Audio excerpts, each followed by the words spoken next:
Hey everyone, I'm Jen O'Malley Dillon, back here with you to give you an update, this time on election night. We feel very, very good about where we are.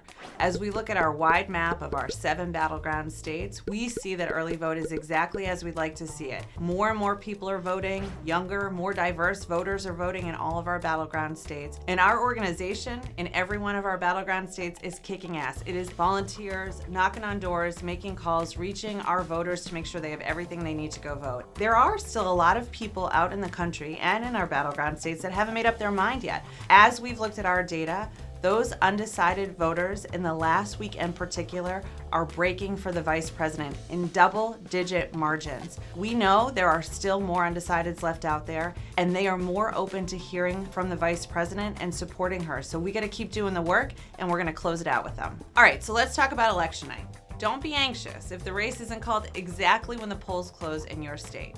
Georgia and North Carolina, we're going to get those results earlier than we get in other parts of the country. But there's also going to be states that don't even start counting ballots until later in the day, and it's going to take a while to count them because we're going to have so many people turning out. This is a journey we are all going to be on together, and we're going to stay together as we see in some states we're up, in some states maybe votes come in and we look a little behind, and it's going to shift over the night and in the hours after the polls close. But you're going to stay with us. We know every single vote's going to count, and at the end of the day, we're going to have more votes than Donald Trump. Now, while we're on this journey together, it is possible, maybe even likely, that Donald Trump will come out there early and say he's won this thing, similar to what he did in 2020. Don't be fooled.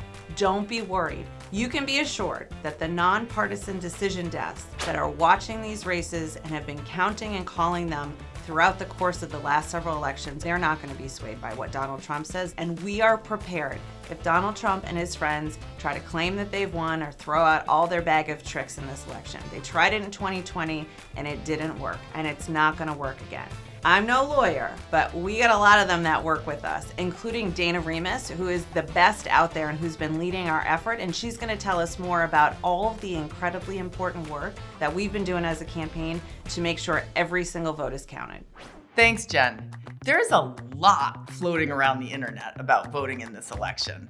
Some of it is correct and some just isn't. But lawyers deal in facts.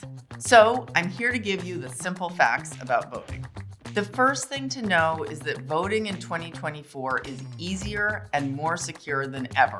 We have resources available 24/7 across the country to make sure that you can vote and that your vote counts. The second thing you need to know is that our election system is strong.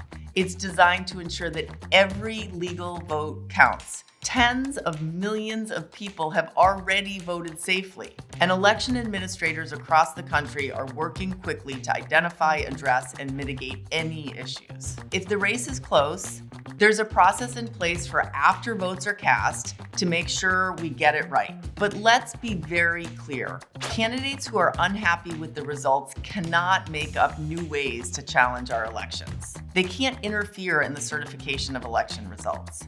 Any attempts to obstruct or delay certification are flatly illegal. The American people decide who is president. Full stop. Donald Trump made all of these claims in 2020, and when he had to defend them in court, he lost. More than 60 times he lost because he could not produce any evidence. Here is the bottom line. The 2024 election will be free, fair, and secure. Americans decide who the president is. 2024 will be no different. Thanks, Gal. That was super helpful, and I hope everyone feels as confident as I do with Dana at the helm of our effort. This is going to be a close race, but we feel so good about what we've been building together and the voters that are coming to vote for Vice President Harris and Governor Walz. So keep up the hard work, helping us and volunteering. Don't forget to make your plan to vote. If you need any information at all, go to iwillvote.com. We've got this. We're going to win this thing. We just got to keep doing the work.